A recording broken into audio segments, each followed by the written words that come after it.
Presiding Officer, on the 9th of February 1984, we saw the launch of the first real-time high-value payments system called CHAPS. I was the project manager for the Bank of Scotland, and we were the first bank that was ready to implement. I well remember our excitement later that year when we made our first real-time irrevocable payment of over £1 billion.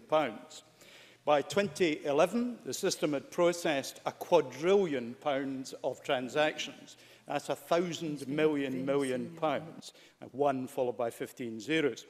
To secure the transactions, I had to gain permission from the US Department of Defense and sign my life away to use what was categorized as weapons-grade encryption and digital signing software, which operated within a black box which self-destructed if you attempted to open to examine its contents.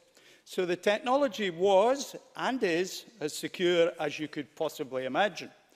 And the objective today should be that every business and every individual should be in possession of similarly impenetrable security.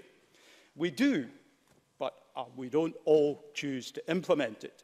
And even if we have, and this is the point I want to address, we don't necessarily use it in a way that allows it to be as secure as we might imagine. Because for the most part, it's not the technology that fails, it's humans who fail. The motion says citizens must be aware of the risks. And John Swinney, in his opening remarks, said it should not be government alone. The history of human failure to use secure data systems goes back a very long way. 2,000 years ago, slaves had their heads shaved. Message was written on the scalp, the hair regrew, and the slave was then sent with the message to somewhere else. And that was all well and good until people realized the method that was being used. Having a secret method provides no real security. Today, that remains true.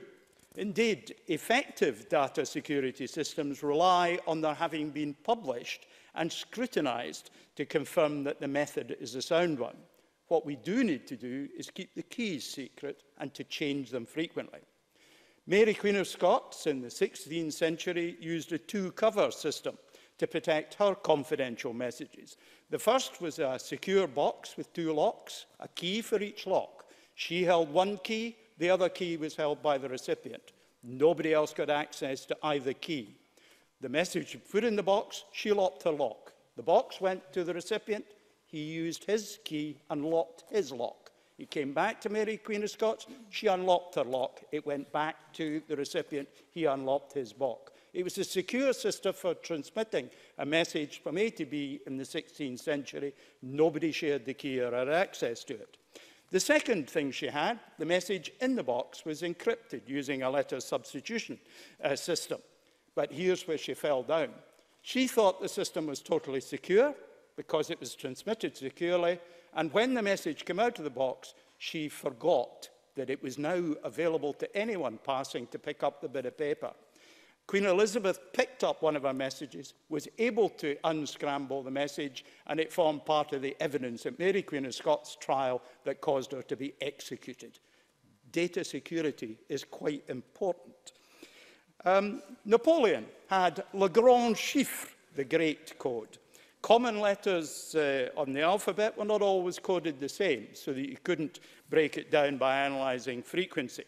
But encoders started to use some of the spare codes over and over again as place names for where the fighting was, all to save time and effort. And Wellington's code breaker was a guy called George Scoville.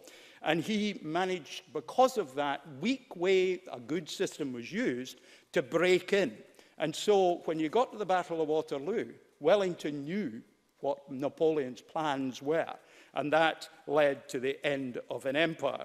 Human error, once again. The German Enigma machine that they thought was unbreakable until 1945, actually broken by the Poles in 1932, Bletchley Park broke a later improved version because every day at 6 a.m. the Germans sent a weather forecast out encrypted. The same format every day, the same time every day. And that enabled Bletchley Park to break lots of other good things they had to do as well, what should have been a very secure system. Human error.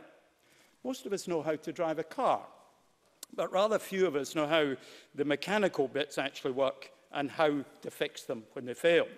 So too, we mostly know how to use computer, perhaps even use the security functions that are provided with it. But like a car, if we don't get an expert to service it regularly or to fix it when it fails, disaster looms. All businesses should have regular security checkups. It won't be free, but the cost will be even higher of not doing it. It's like insurance. It's a product you can't buy when you want it.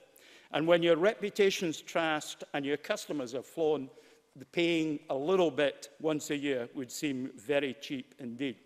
Finally, an example of a security problem in the modern world. I bought, as I usually do, a good quality second-hand car. All the gadgets, including a Bluetooth connection for my phone. Good technology, but an unaware previous owner of my car had left his entire phone's contact list in the memory of the car. Do you realize you can do that too? I'm a good guy. I deleted it. But suppose the chief You're executive... such a good guy that you have to wind up now. Well, intriguing though this is, Mr. Stevenson. In that case, presiding officer, let me caution chief executives, chairmen of companies, don't use Bluetooth in your car unless you know how to delete it from the memory. I'm a good guy. I deleted it. You won't meet everybody as honest and trustworthy as I am. Oh, my goodness, Mr. Stevenson.